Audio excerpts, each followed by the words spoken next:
You are listening to the Hiking Radio Network, where we talk the walk with shows by hikers about hikers for everybody.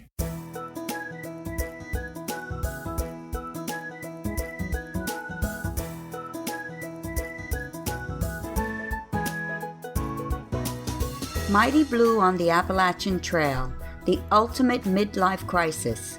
Join Steve and his guests every week as he staggers from Georgia to Maine.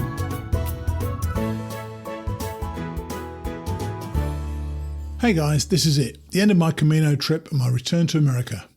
You're listening to Mighty Blue on the Appalachian Trail, the ultimate midlife crisis. And though we've been following Dave and Beth up the Appalachian Trail while I've been away, my focus has mainly been on walking the Camino Francés in Spain for the second time, and this time by myself. I'm recording this the day after I flew in from England, where I went to for a day after Spain, and I'm pretty much exhausted by the whole thing. I was never going to miss out on an episode, but please forgive me if I make a few mistakes here and there. I feel like the zombie apocalypse has just hit me personally.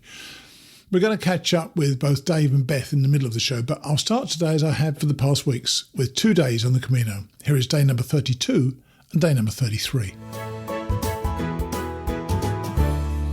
Day 32, Porto Marin, mile 429.1, to Palau de Rey, mile 444.4, a 15.3 mile day. It happened again. My alarm went at 6:15 a.m. and I was truly, really going to get up and get going, but somehow I just didn't leave. I had no breakfast or anything like that. I think it must be an affliction because I've always been like it when I hike. I'd actually booked places for the next 2 nights because with everybody around, I was kind of concerned that I might not get into places. So I'd booked into Palau de Rey and Azua. I'd also discovered that I'd totally misread the guides and I wouldn't get to Santiago until Sunday. I'm not going to bore you with the story of why I misread it entirely, but, I was lacking of detail, I guess. There was, I suppose, the vague possibility of a massive day on Saturday to finish, but my friends Richard and Wendy are kind of waiting on me to get somewhere so they could walk with me a little way. We started off with a pretty stiff 300 or 400 foot climb in the first mile or so, and I bumped to a young woman called Elsa from France. She told me that she recognised me from the first day, but we hadn't spoken. She laughed when I told her I'd taken 6 days off, yet we were in the same place. The climb was through woodland, a nice wide track, and an open up at the top to a tree-lined path with meadows on either side. It looked like we would get some rain. The forecast suggested that this would be sporadic, if at all, and it never really came. We continued to climb and would eventually climb about 1,100 feet in about 8 miles.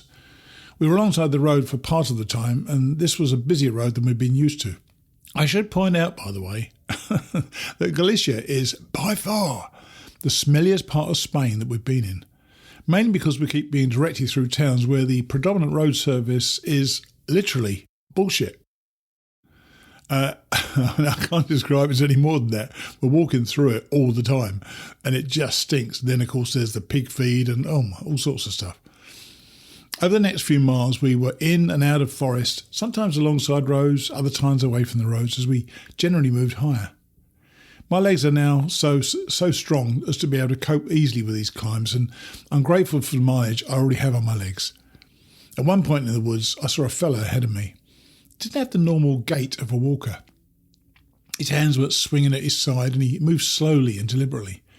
As I drew alongside him, he was praying, walking very slowly, and I wondered if this was what he intended to do all the way to Santiago. He actually had his eyes tightly shut, and I wondered if I'd just caught him in this particular prayer. I moved quietly, respectfully past him. When I looked around 200 yards later, he was still praying, still with his eyes shut. It was kind of calming to see such devotion among this sea of noisy humanity. I wonder how he would have coped with all the kids that were going past playing their music, but I never saw him pass by anybody, so perhaps they were kind of good to him. The first pit stop, as it were, was in Gonzal. It was a large cafe which was fortunate because it was deluged by people. I had a coffee and an orange juice and went on my way. I couldn't help feeling that the path, which was often alongside the road on this day, was becoming more of a highway and all the solitude was now gone. I did try from time to time to establish that sweet spot of at least 100 metres behind and 100 metres in front of people, and I managed it from time to time. In fact, the competitive person in me, it soon became a bit of a game for me. It filled up a couple of hours and I actually got quite good at it. 2 more stops, both of which I treated myself to a beer with a massive tortilla at one of them, and I moved quickly to finish the day as the skies darkened with about 6 miles to go. Those last 6 miles I covered in just inside 2 hours, and we never got any rain, even though it looked like it was going to rain at any moment. At the hostel, I was in search of octopus again, and I asked for a recommendation. The woman there recommended Noza Terra, which opened at 7. I got there at 6:45, and people were already lining up. I was in a good spot when Patricia and her daughter Carmen, both of whom I'd met back in Hospital de Orbigo, turned up. I invited them to join me and we sat together for the evening. In fact, the place filled up. I mean, it was empty obviously when they let us in at 7. By about 3 minutes past 7, it was absolutely full. And these 2 women don't just walk the walk, they serve others in need. Both have done mission work in Africa, and I was so impressed with them both. I think they may have seen an opening in which to convert me, but I held firm and it didn't take. These are 2 truly lovely people, and I was delighted when I eventually got to Santiago that I saw both of them there as well. But that was the end of day number 32. Day number 33, Pala de Rey, mile 444.4, to Azua, mile 462.4, an 18-mile day. The albergue I was staying in was terrific with very well constructed bunk beds that didn't squeak, which is always a bonus. They gave us paper sheet and pillowcase, which was prevalent all along this Camino, though I hadn't seen this at all last time I'd been here. The beds are covered in plastic normally, so the paper sheet and the paper pillowcase really help. There was a curtain across the front, so we had complete privacy in bed, as well as the ubiquitous electric points and the odd shelf. People started waking early and getting out, but I hung around for a bit and got out at about 7:30 to go straight to breakfast, of course. This normally allows the larger bubbles to get out on their way before I do, thus missing out on the massive humanity ahead of me. But even after breakfast, as I headed out of town as usual, there were plenty of people on the path. The surface was mainly stone on the way out of town between nice and neat brick walls, and we were soon back out in the country. The main feature of this day was a wide, comfortable path with trees all around, and it's clearly constructed with the larger numbers in mind. Rightly so, of course, because, we've gone from having whatever number of hikers there were to probably 10, maybe 20 times that number. And on this day, I passed at one stage 60 youngsters all walking together. They had a bit of music going, but there were no harm. They wished me and everybody else buen camino as we went past. And once again, it is great to be seeing all these youngsters out on trail, even though I feel so kind of disconnected from them. I feel bad about that, but, they're with them, their own friends, and I entirely understand it. I stopped for a coffee after about 4 miles and just watched as hundreds of pilgrims streamed past. I continued to play my game of trying to find an isolated bubble 100 yards or 100 metres behind people and 100 yards in front of people. That became increasingly difficult. However, the triumph of getting up and over that mountain the other day and getting the miles done was still buoying me, and my spirits were high on this day. I knew that the hike was nearly over, and I became hyper aware that it was important for me to stay in the moment as I walked these last miles. I think I often move my mind forward to what's going to happen next without enjoying those last miles when they should actually be the focus. I've done it in hikes in the past, and I keep kind of pulling myself up to make sure that I pay attention to what's around me, what's going on, and what I'm experiencing in those last miles. Once more, I was so impressed at how well constructed the path was to cope with so many people. Again, we were taken away from the road for a large part of the morning, but were moved back towards it as we approached the largest town before Santiago, Melide. Just as I assumed that was the end of the nature walk for the day, we were pushed away from the road again and entered a dark track with moss-covered banks, with trees growing out the banks, and there was even a little bit of solitude as well to go with it. On the very outskirts of Melide, just before the bridge into the old town, there was a small, tucked-away cafe, and I decided to stop for a quick beer. This was a mistake.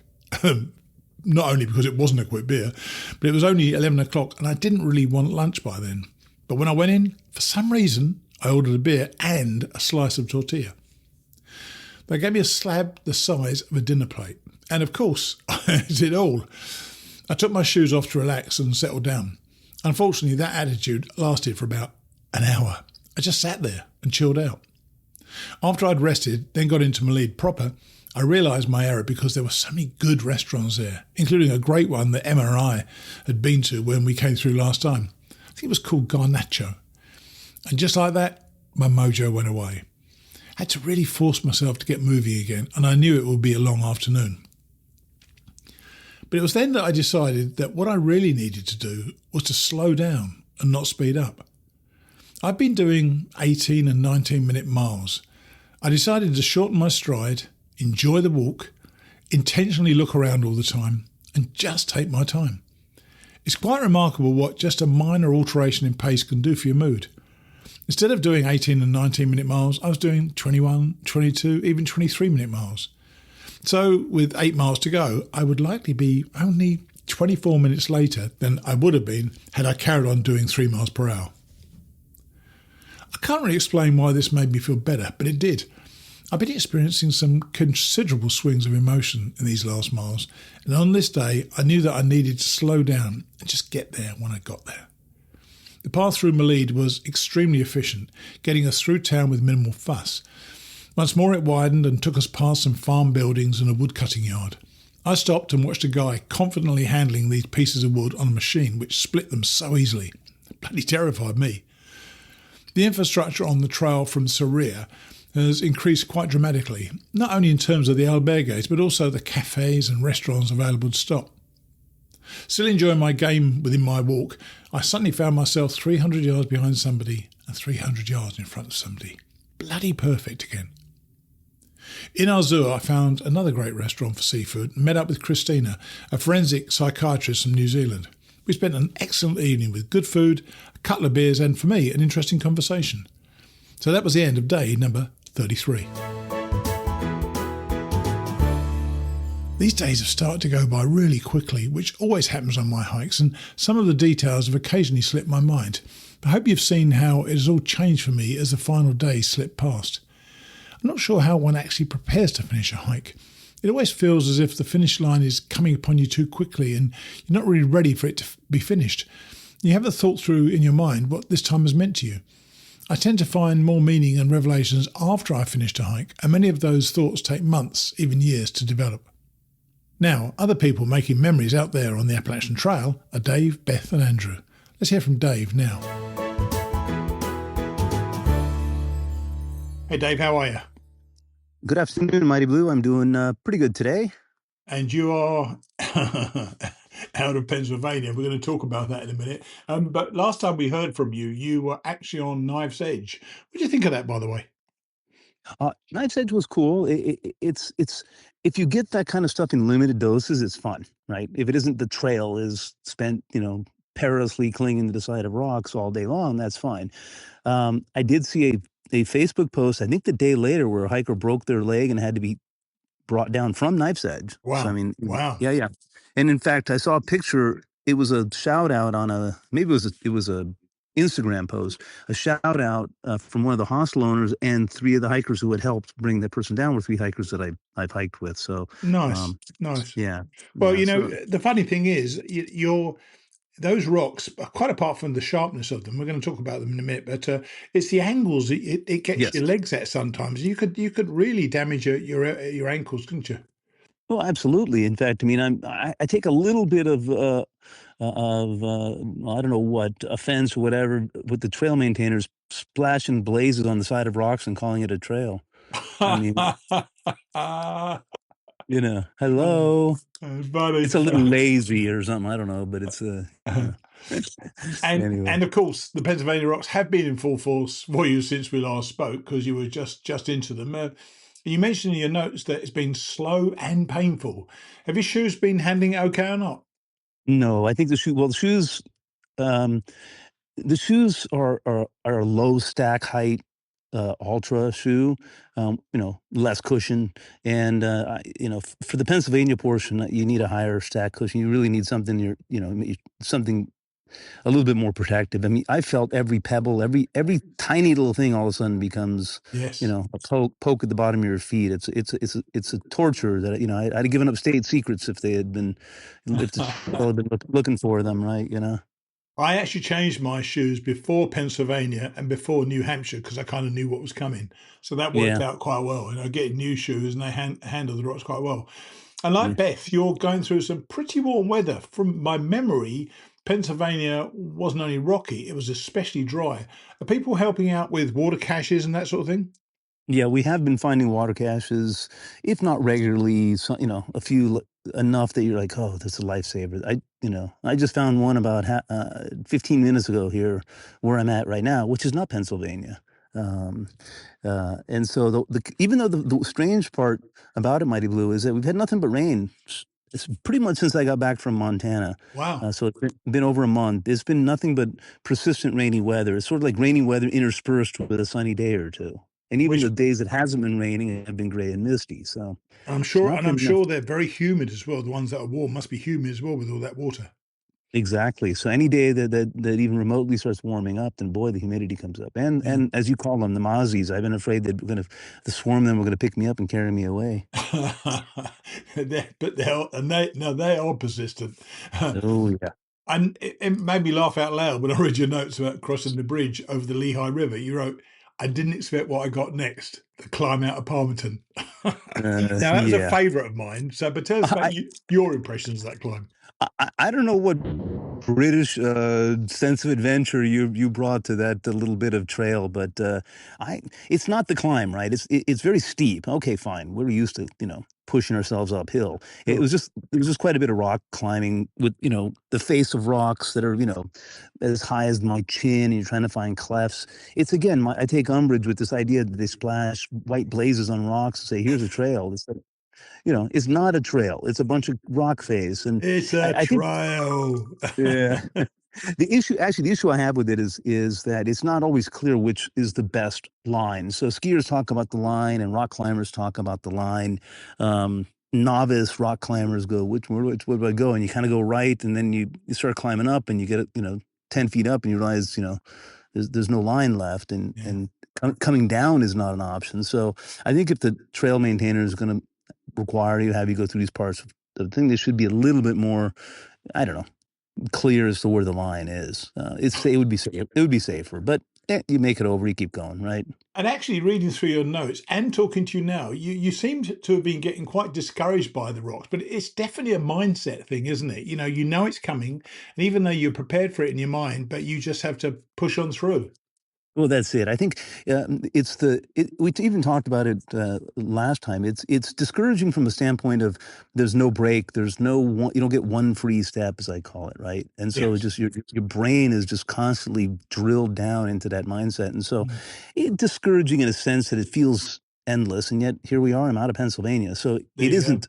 it is not endless, but it certainly is persistent. And I went back and looked at it. Pennsylvania is roughly 230 miles. I did it in 12 days of hiking. It's an average of 19.3 miles a day. Oh, So, wow. That's good yeah. moving. So, for all the complaining or whatever, the observing of the difficulty, I actually pushed through with a pretty good average. So That's right. I was, That's right. I was pleased with that. And you said that because of the lack of water, you were carrying 4 liters of water. Is as much as that necessary, or do you do camel up when you get to a place, drink some, and then fill your bottles, or what? I do a combination of all those things. I try to drink when I find the sources. The only I rarely will carry something like 4 liters, and that's mostly when I see the trail between here and the end and having no water. I like to arrive at camp at least 2 liters because I'm projecting into the next day. So and then at that Oh, right, particular time, right. if I carried 4 liters, I was looking at where I was going to stop and also how quickly water will be available the next day. And I think I was carrying through to the next day. So Mm. you know. Yeah, I never So did that. Never did that. yeah. Or whatever. No. Well, I know, right? Yeah. It just depends on where you find yourself that day, right? Oh yeah, definitely, yeah. And you met a ridge runner who gave you a tip for Wind Gap because I know I went into Wind Gap, which is a bit further than the map shows it. Yeah, yeah. No, Wind Gap yeah, a little further than I understood it to be. And so I got off the trail there, and I can tell, I was hiking and it turned out to be like a .8. I thought it was shorter than that. And I'm just walking in, and car pulls over and says, "Hey, you want to ride?" And I said, "Sure." It was a young guy Nice. who made my evening and made my next day. The point of going into Wind Gap is there's a tavern called Dietzy's Tavern, Right. which should get a shout out on this podcast, because they cater to hikers. They allow you to camp in their property. Nice. And so, and they're very accommodating. The owner's super nice. And so I was heading to Dietzy's Tavern, but as I was walking, this young man pulls over. "Do you need a ride?" I said, "Yeah, sure." I hop in, and he tells me he had through hiked last year. His trail name was Climber. He had through Right. hiked with his father. He's about 19 years old, studying at the local university now. But he was just such a good, honest, genuine person. Took me to the tavern and says, "Hey, do you need a ride back tomorrow?" I'm like, "Well, yeah, sure." So he came back the next morning, sent me a message in the morning, "Hey, what kind of coffee do you like?" And I'd already had coffee. I'm like, "No, no, thank you." And so I camped there overnight. The next morning, the owner of the tavern instructs the employees to open up the back, let the hikers come in, use the restroom. The restaurant's closed in the morning. It's not a morning Right. cafe type place. Yeah. So I went inside. She made a pot of coffee for me. I sat there by myself in an empty restaurant, had my cup of coffee. That's why I didn't need a coffee from my Right. friend Yeah. Clyde, Yeah. because I was sitting there having coffee and he picked me up at a time I requested, took me back to the trailhead, and then as you're getting out, he handed me 2 Gatorades and moved over and had 4 separate like backpacking meals, and he gave them to me, and it's like I was just really moved. I mean, the genuine kindness of this young man, who was a really, really good guy, and it just moved me. It's a Yeah. nice moment, and I got back on the trail. Now, I wasn't quite sure from the message, but you had a bit of a rude awakening. Was that the following morning? Something happened about 5 a.m., or was that somewhere else? Hmm. I'm gonna have to think about that. Hmm. Doesn't come to mind Did because the something, next. did something fall down or something? Oh, yeah, yeah, I'm sorry. You're absolutely right. So I was in the yard at Dietzy's under a beautiful giant, I don't know, it's a spruce tree or something like that. Right. Right. And about 5 a.m., I heard the crash, boom, bam of a tree falling, kind of, maybe it was a big limb falling, and it was close. I woke up. I literally thought it was the tree I was under. It was that close. I didn't ultimately see where it was, but then I kind of chuckled as it was done making its noise. I'm like, I'm off the trail and basically out in somebody's yard, and now and I still got to worry about trees falling on me. Yeah. Yeah. Right. Yeah. Yeah, Always. it was Anyone all in right. trees, you're always going to worry about that. Definitely. Yeah, yeah, And then exactly. eventually, I think there was the following day you got to Delaware Water Gap, and it's clear you didn't particularly like it in Pennsylvania, but also I know that you had, I guess, concerns, maybe too strong a word, about hiking by yourself. But you've reached out to somebody that you met in the Smokers, and you're hoping to meet up with him and hike together for a while, or have you actually already met him? No, we've got a target actually of Friday, so a couple more days of hiking. I don't know. We talked about hiking alone, and there are times also when hiking with somebody is the safer choice. There are moments and Oh yeah, places and yeah, things where having people around you. Some of the stuff I've been going through today, things like knife edge. But it's the same thing you highlight in your Camino talking. It's having people around you who you've connected with. I connect with a lot of people out here, and people I see on a regular basis. But right now my hike has been divided in 2 halves, right? The first half with Ahoy and Sad Soup, we were a tramily, we worked together. It was sure, sure. a very intentional grouping. Whereas, the last, the latter, second half, ever since I've been back, um, has been, me by myself. So a much less, there's no group, no intentional, no, we're not like, I'm not talking to anybody.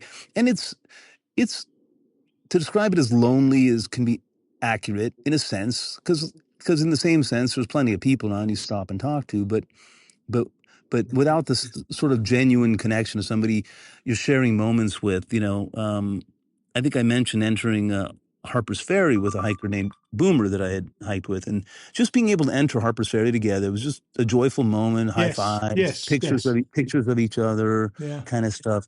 So you're kind of lacking that ability to share those moments. So um, this a hiker, a nomad, and I hiked together in the Smokies a bit, not a lot, but he was around the larger groups that we were hiking around with during that period of time.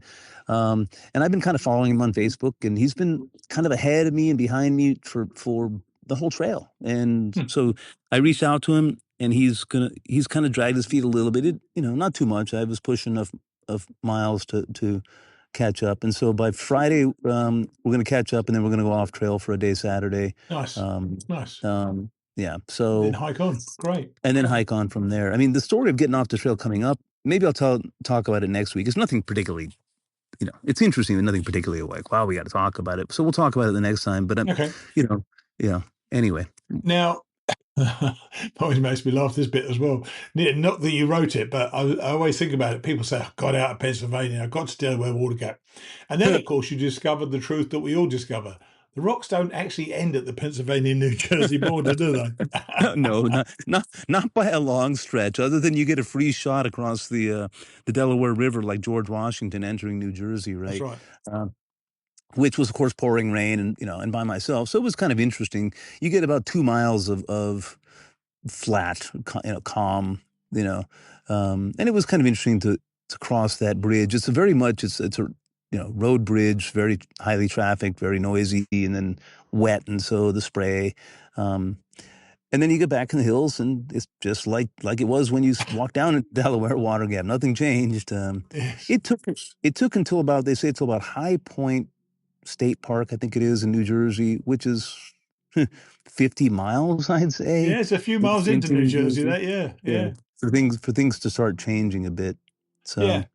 And having, it's funny actually, and this does happen, and I was quite amused to see this as well, that you hiked, one night you camped in a shelter, it was around that time, and there was no one around, but the next night, you said there were about 10 other tents up, so you kind of go in and go out of bubbles from time to time, and you exactly. And you met up with a couple of father-daughter hikers. Did you ask how they were getting on with each other? I did. Both of them had just gotten on, so neither pairing, so to speak, was from Georgia forward. One pair, father-daughter, had gotten back on at Port Clinton, of all places, but he had gotten injured a couple of years ago, they left the trail. So they're picking up where they left off. Right. And they're, she's like 30, 31. He's roughly my age, 58, 59. So it's a different, age category. The other father-daughter pair was a father and two daughters, and again, I think they had picked up in Harper's Ferry. I'm running when you talk about the multiple tents and the bubbles and all that. Well, what I'm starting to see is just the right time here, mid-June. We're picking up all the flip-floppers right now. Of course you are. There's a ton of people. Where'd you start? I started Harper's Ferry. So I'm getting a lot of that, and so. Nice. Anyway, they've got a different perspective because you're so far into it, and they're really not. They're just getting started, and and you also, which is great, you spoke with Larry Luxembourg, whose book I actually read on the podcast a couple of years ago. That's right. How'd you hook up with him then? Well, Larry's my out on Friday, so we can talk about it next week. But I'll mention with Larry. Larry was a roommate of a friend of mine in college. So it's just small world stuff, right? So long before I was hiking, I was having lunch with my friend out in California, who was a college professor. My friend, college professor out at Cal Berkeley.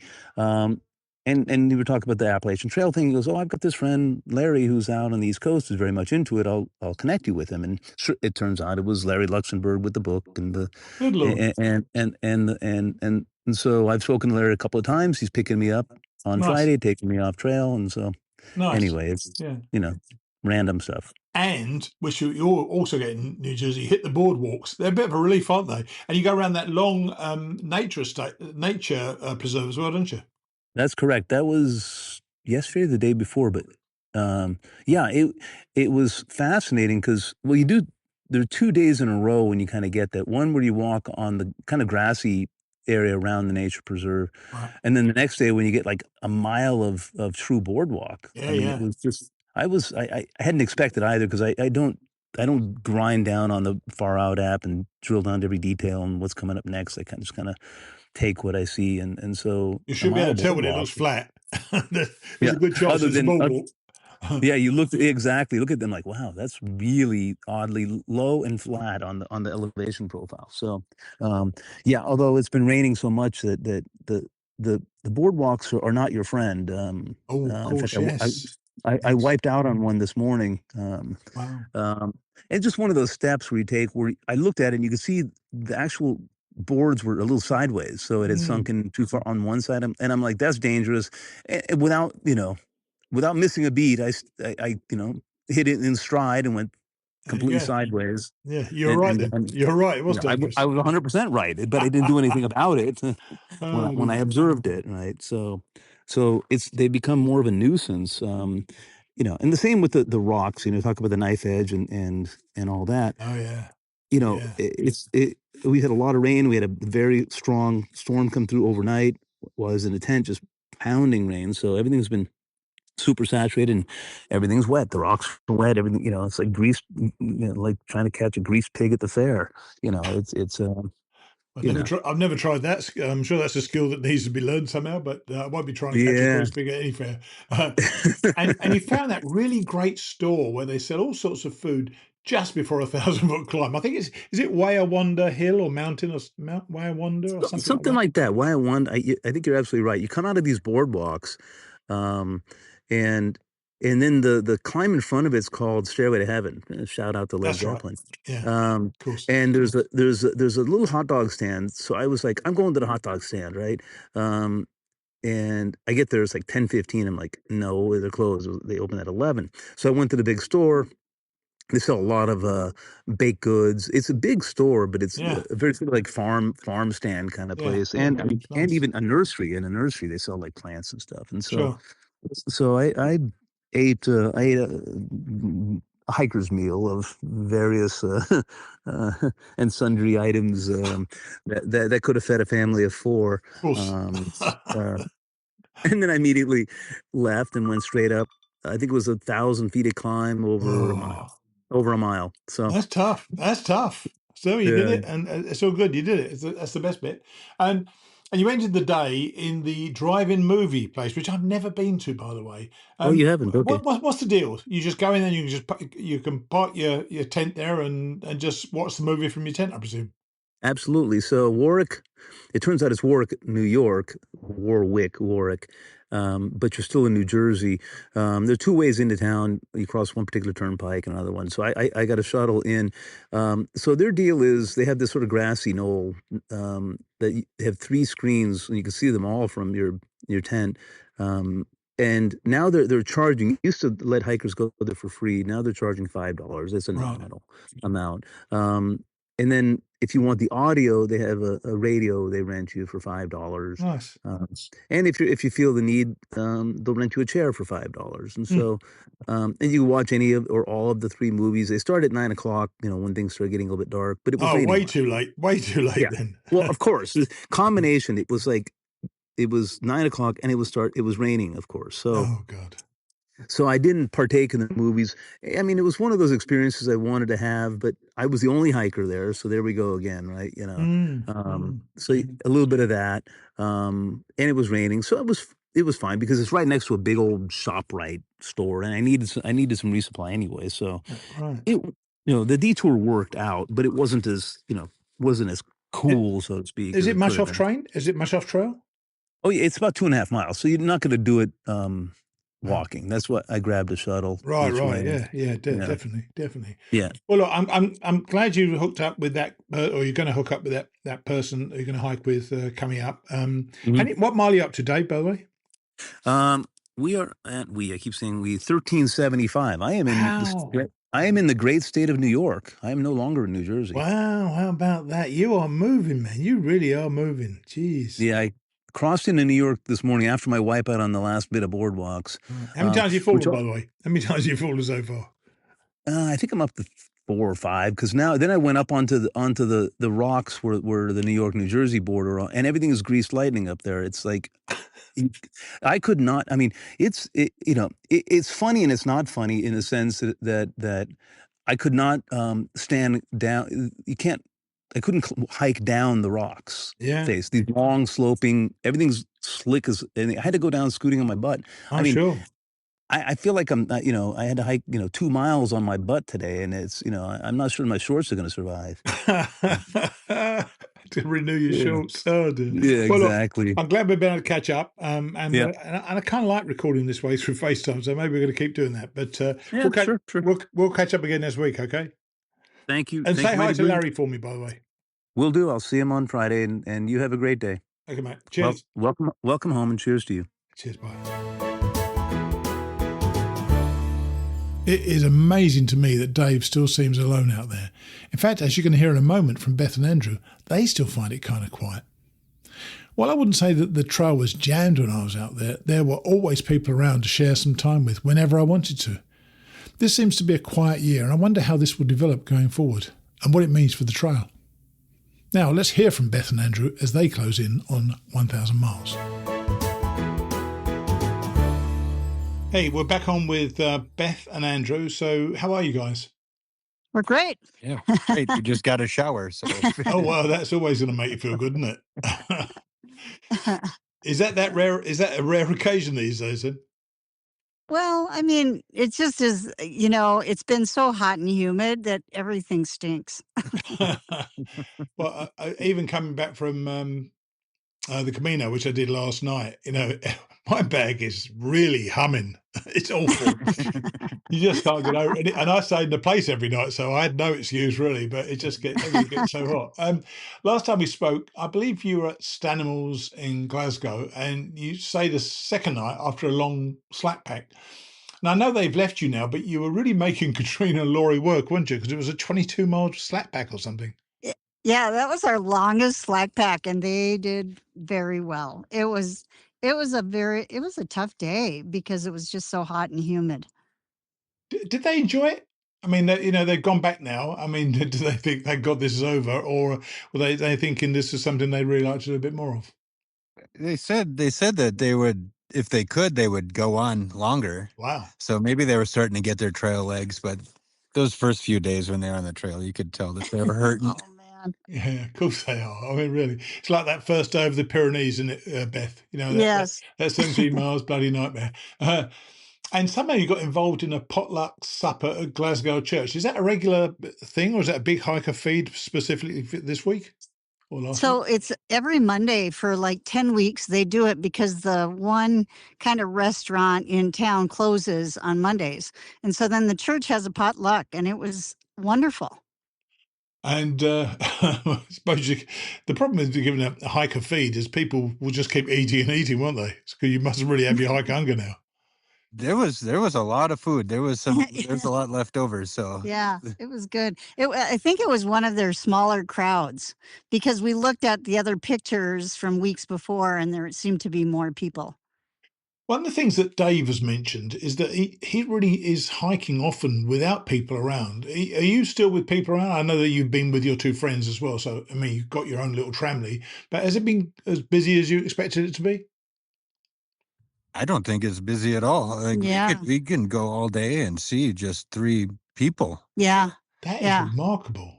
I kind of Yeah. wonder why. He's actually bumping into these days some of the flip-floppers, so he's seeing a few more people now, and you haven't quite got there yet to see the flip-floppers going from Harper's Ferry. And I know you've had some hot and humid weather. Are you hiking earlier or maybe later to cope with it, or you just kind of just go through the heat of the day? I'm just going through, and then once we get to where we're going, then that's it. It's maybe we'll start taking some longer breaks once it gets hotter. Yeah. But this heat thing is relatively new. Yeah, it sucks as well, doesn't it? I met a guy who would often get started about 5 a.m, do about walk till about 11, and then have a 3-hour break in a shelter and sleep in a shelter, and then as the afternoon went on, he would go out after that just to miss this hot weather. I know I struggled with it terribly, and it was horrendous. I see you met a lady called Anniversary. Tell us about her. Oh, she was so cool. So she must have been about 20 when she decided to do the Appalachian Trail. And then I'm not exactly sure why, but she ended up skipping all of Virginia and then doing everything except Katahdin. Right. And so it's the 50th anniversary of when she started. And so she is going through, so she's got to be 70, 71. She's going through Virginia right now, and then she'll hit Katahdin, and then she'll be done. Wow. That has got to be the longest time I've ever heard between long hikes anywhere. That is just remarkable. How's she coping with it? She's obviously knows it's 50 years later, but how's she coping with it? Well, I think it's her husband that's with her. And I mean, they just will go like, I think she said 10 miles a day. And they're hitting most of the shelters, but like they dehydrated all their food. They're totally on it. Nice. Real nice. And he didn't go with the first time, I presume. No, but they must have known each other because he did join her for part of it that first time. Wow. I bet it's different now. And of course, you climbed the Priest. I knew you were coming to the Priest. Did you write any confessions in the logbook, or you just read them? I was just reading them. I don't have anything to confess. That's why I cast so many stones first. Yeah, Beth doesn't believe that, obviously. Not at all. Oh, nice. And for some reason, which I'm not clear about, although I've got some thoughts on it, Andrew took an alternate Blue Blaze to Morpin's shelter. How'd that come about that you separated? Well, so we were at a shelter a day or two before then, and this guy, Early Bird was his name, he was talking about this Blue Blaze that he was going to go do. And he described it, and there's just all this cascading pools and waterfalls and stuff. Nice. So I was like, I'm going to go check it out. He was saying that he's heard good things, so I'm going to check it out. And then the other three can go. The two trails meet back up. So I was like, I'm going to go check it out. But I'll tell you I think that has moved up into my top spot of pretty things. It is beautiful. Wow. It was you from the bottom. You follow up the stream up to the top, so you're going against it. And then there's the first scene is like 20 different scenes, kind of. It's the best way to describe it. And so you walk along the first little bit, could be big boulders, and all this stream is coming through. And then you have to kind of scramble up maybe 10, 15 feet, and then it's just a completely different scene. Wow. And then you walk along that for another 100 or so feet, and then go up 10, 15 feet again, and it's just completely different. And it just keeps getting, I was blown away. As beautiful. I would highly recommend anyone go do it. Fantastic. Can I share with you what I thought the reason was you did it? Oh, because I didn't want to climb the mountain? No. The reason I thought you'd done it, and if Beth was here right now, she'd punch me in the arm, I'm sure. I thought it might be because there were three women talking around you all the time. Oh, no, that wasn't it. It was... Anyway, you soon ended up in the Devil's Backbone Brewery, which I loved when I went there. For those who don't know, tell people what it's all about. Wow, they have a wonderful restaurant there. They've got RV camping, and then they have a little space just for AT hikers that are through hiking, and they let you stay for free. And there were showers there, and we had 2 great meals there, and or a meal, and then we came back for beer and whatever. But yeah, it was. I mean, they were so nice, and it's just a really, really pretty place. And we got a ride there. It's about 5 miles off the trail from some guy named Ali. And then the next morning got a ride back from a woman named Paula. Nice. It's a great place to go. And of course, you're still going to spend money there because the restaurant has got a plentiful menu, isn't it? So, plenty to eat and plenty to drink. I mean, what's not to love, eh?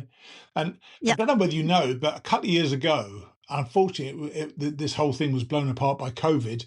They were looking for a chief hiking officer to effectively do the Appalachian Trail, and they were going to support them on the way and have parties along the way from. I applied for it, but unfortunately, they didn't choose a chief hiking officer because of COVID, which would have been kind of cool. Yeah, how nice that would have been, eh? Then apparently, then the the four of you separated again the following day, which actually reinforced what I thought in the first place and why you went there. And you went on to where the women weren't. Is that also true, Andrew? Yeah, so we got to the end of the day. It was about 15 miles for them, and I was thinking, I'm going to go get a tattoo to add to my tattoos once I was in town, and I thought it would be smarter where I could just do 5 miles, get into town, take a shower, and be ready right when they open in the morning. So I have because I didn't know how long it was going to take. Yeah. So But we were there before he got his tattoo anyway. All right. And you've told me you've got another 2 tattoos. What are these about? Yeah. What are these about? Well, so these next 2, it's not as easy to find a tattoo artist on the Appalachian Trail as you would think. That shocked me. So I got 2. I got one is like a first person view of it's like my arms and my legs, you can see, Right. and then it's just staring down at the trail because I'm basically just looking at my feet all day long. Yeah, of course, yeah. And then the next one I got of McAfee Knob with Nice. a really nice sunset in the back. Very nice, very nice. And you'll notice, Ben, you said that you went to Walmart and washed your clothes. You didn't wash your clothes in Walmart, did you? Or are they meant to be 2 separate sentences? I think they're two separate sentences with no period. Yeah, there you go. And then you went into the Shennies, and you had another slack pack in the Shennies. I guess that was more for Laurie and Katrina's benefit to have these slack packs, wasn't it? Yeah, well, they were going to leave the next day, and Right. they were going to leave from Waynesboro. So, and they couldn't get their car until Monday morning. So Sunday we slack packed back to Waynesboro, and Right. then they brought us back to the Shenandoah the place Right. that we had started the day before. Right. After they got their car, so that was perfect. And then, like for the 3 days before today, we have not seen a view here because it's so foggy and Yeah. it's just so maybe today we'll see a view. So your impressions of Shenandoah aren't great, I presume. I mean, it's just kind of like the rest. Yeah, it looks exactly the same as everything else. Have you seen any bears yet? By the way, that's the place people normally see bears. Not one bear. Deer, but no bear. Wow. That's kind of sad, actually. And the general tenor of your messages is that the humidity is really kicking in now with plenty of bugs to bother you as well. How's the water situation been, and how are you coping with those bugs? Because they are a nightmare once they get going, aren't they? Yeah, the bugs. I mean, I have bites all over, and I put stuff on every day. Actually, it's a little bit better now, but than it was. But it's still, they fly in your eyes, and yeah, I don't know, but it is what it is. It is always what it is, I'm afraid. Yeah, sometimes there's stuff you just got to put up with. It gets worse, obviously, as further north you go at some stage as well. and of course, in Shenandoah, you've discovered the waysides, which is one of the. I mean, it's not great in there, but it's a good way to fill up on food. Now, you tended to go to most of them because I don't think the trail goes actually directly past any of them or many of them, does it? I think it only goes past the last one. Right. Somebody had told us. So we went to Camp Store. I guess 2 days ago. 2 days ago, yeah, and that was fine because we got sandwiches and stuff, and you know, and then today we went through Big Meadow restaurant, Right. and then we went through the campgrounds to get a shower and laundry done. Is Big Meadow where you've got about, I think it's 5 minutes or 3 minutes till your money runs out, because I had no more money and it ran out when I still had soap in my hair. It was 10 minutes. But Oh, right. yeah. Okay. It's improved then. Yard time. Yeah. It was a nightmare. And you've even got some trail magic. I don't know how you're still getting trail magic further north, with Caveman, I believe. Yeah. He was great. He is in the Shenandoahs, which I was just assuming you couldn't do it there. And so I guess we weren't really looking for it. And so it was so nice. We turned a corner and got down into a parking lot, and there he was with like a whole bunch of chairs to sit on and chili. Very nice. And snacks. And yeah, he was great. It's you're now. I think you put somewhere in one of your posts that you passed the 900-mile mark. So obviously not too far to the.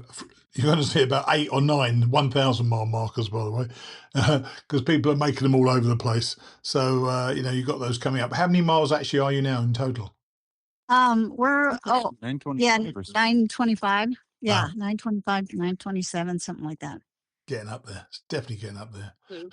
Yeah, well, look, I'm glad it's going well. And I'm glad I'm back from the Camino, and this should be easier to record in the future. I wish you well with the rest of the next couple of weeks, and you'll be at Harper's very soon. Okay. All right. Thank you. Thanks. Cheers then. Bye. Bye. Bye. I was obviously joking about Andrew trying to escape from 3 women, but choosing his own path from time to time is very much what it's like to be out there. You don't always have to be with your hiking partner. In fact, it's quite healthy to go it alone for a day or two. When I was hiking with Trigger back in 2019, he and I split for 3 days, I think, and it was great to spend that time by myself, but it was equally great to see him again when we met back up. As you heard, they are also finding it quiet, and I'm not sure I'd enjoyed that much solitude on the AT. I wonder how everybody else is faring this year. So, we caught up with our 3 AT hikers. Let's now hear how my Camino came to an end. Day 34, Azua, mile 462.4, to Lavacolla, 480.1, a 17.7 mile day. In a room with no less than 28 beds, all of which were full, I surprisingly slept rather well. Breakfast was going to be free to residents at 8 a.m, but I really needed something better than just a bit of ham and cheese. So I started walking out and saw down a little side road a place called Brevis. What a find this was. By the way, it's Brevis, Brevis, just in case you want to find it. For just over €7, I had 2 Americanos, a bunch of scrambled eggs on toast with bacon and some orange juice, all served up very nicely and with some great music playing on the system. It was all very chill. Eventually, somewhat reluctant to leave, I left town at around 8:30 a.m. I had stopped pretty quickly because 2 nuns were offering to stamp our Camino passports, so I quickly got my stamp and headed on. A short, sharp climb up into another small village, and we were soon clear of that and into the countryside, with a very wide path through the forest that could accommodate at least 10 people across.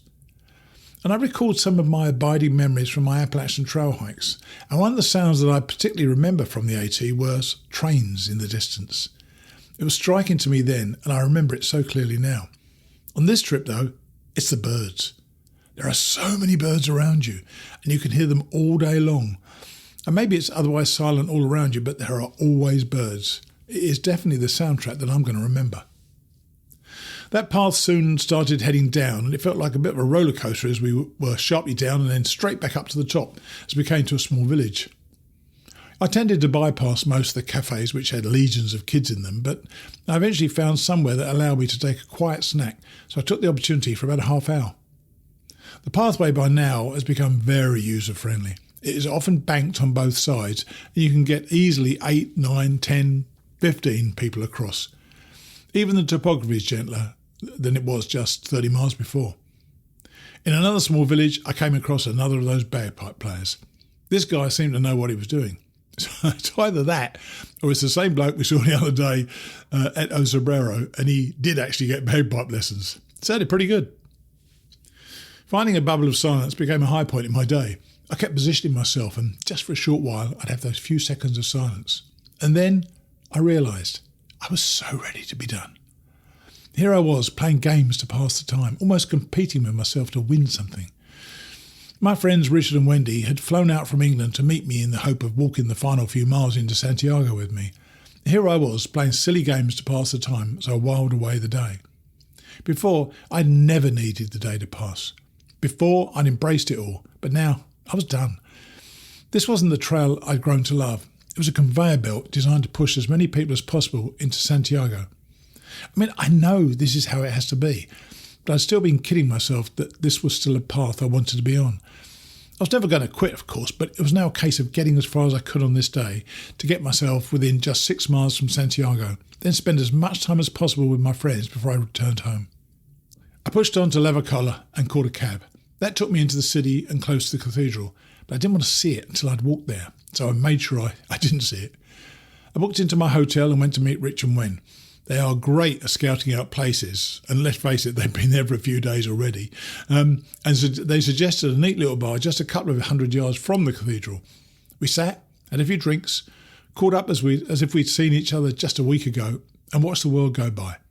I even saw a few people I'd met on the trail as they had finished that day.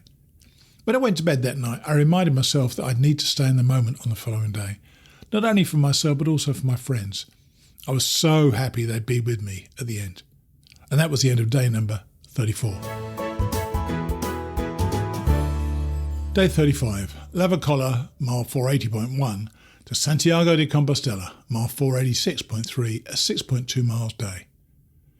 With just 6 miles to complete, we were in no hurry, so we all enjoyed a leisurely breakfast and headed back in the cab to Lavacolla in the hope that we'd find our own little bubble. That didn't look likely as a bus disgorged about 50 kids who set off just ahead of us. But then, with all three of us going very slowly, we found those moments, and we were indeed often alone on the trail. It was remarkable. It was as if the trail was going to give me one last treat, almost as if it was saying, "Sorry for the last few days, mate." It was truly magical for my friends as we slowly eased in on Santiago.